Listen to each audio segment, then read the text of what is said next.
Yes.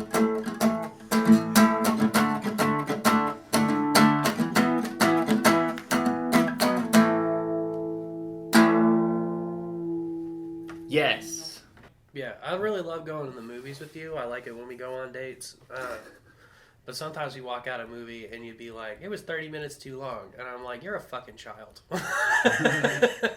I know. I'm sorry, but the movies that we watched together were too long, and they weren't. They were both, the two that I'm remembering were disappointing. Once Upon a Time in Hollywood was fantastic. I disagree. It was a perfect movie, and you're impatient. No. Let's fight. Let's have a fight on the first episode. There's a YouTuber that I watch named Ryan Hollinger who does, like, he mostly breaks down horror movies and stuff. And this is why I hate him already.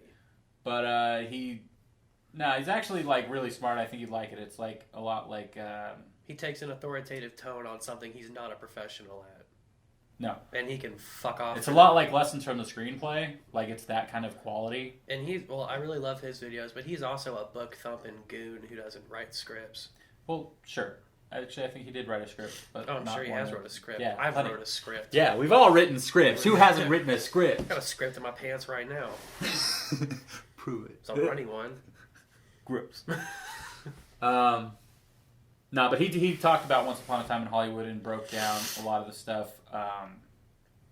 Because, like, one of the big complaints about that movie, just in general, like, from the people that didn't like it, was the ending and how it just seemed to come out of nowhere. Which I just thought it was funny. Like, it was such a weird situation at the end of that movie because they queued it up the whole time. I was, like, laughing because it did kind of feel almost out of nowhere, but, like, we just went from such a quiet moment to, like, here's a bitch on fire. And I was just kind of laughing through most of that. But you had 3 hours to prepare for that moment. They were constantly showing that house. If you know who the people are, you know they're coming there. Well, yeah. And then it's only just like a short, like, rewrite to have them go to the wrong house. And then from there, it's Tarantino. You're not going to look away. Tarantino's not one of those just imagine this directors. Yeah. You're going to go through every moment. It's gonna be something you didn't expect. Yeah. Except for him catching her on fire. I did kind of anticipate that. The second he walked away from the scene, I was like, he doesn't have a machine gun anywhere. Yeah. But he has a flamethrower. Yeah, which was great. Yep. Yeah, I was like, is this the Chekhov's gun about to go off? Because we've seen the flamethrower, but we haven't seen it in his house yet. Yeah, that's true. Because he straight up said, I got to keep the flamethrower. Oh, yeah, you mentioned it. Yeah. We knew what it was when it happened, but we didn't have a reason to expect him to use it.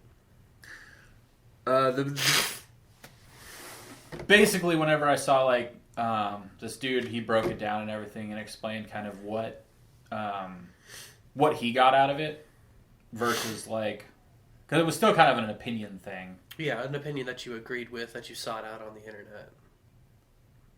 No. Yeah. I like his stuff. I'm subscribed. I didn't have to seek out anything. Yeah, you went to some place that you're comfortable to find an opinion you agree with. Well, no, I wasn't searching for it. It was just a video he put out. I'm like, okay. Okay, yeah, you just went there. You were already sure, there. I went there. Yep, yeah, I was there. Fox News. God damn it. Anyways, I liked his take on it, explaining, like, the movie industry from, like, the 70s into the 80s and kind of what all that meant. So it made me, like, kind of respect the movie more. Like, I always thought, like, yeah, it's a really well-made movie, except for the fact that the script meanders and everything feels disconnected. Because it's a slice of life from Hollywood in a previous time. Yeah. Great meander. Sure. It's a good time. Quit being defensive. Well, I'm just You're being so defensive. I'm not being that defensive. You are. I'm just saying you're wrong for every reason. Exactly. Anytime this guy agrees with me, like him. I didn't hate this movie. I just think that it's Quentin Tarantino's worst. Okay. Which is still better than many other people's movies. Worse than Death Proof. Yeah, because Death Proof wasn't as extremely long, and it had bits in it where it was like, this is just funny and dumb. So you could watch it again. I have. But you can't watch Once Upon a Time again. No, I can still watch that again. I would just fast forward a lot. That's a great movie. It's perfect. All right. Agree to disagree? Nope. Well, I agree to disagree with you. Well, I disagree with you. Okay. I disagree about your disagreement.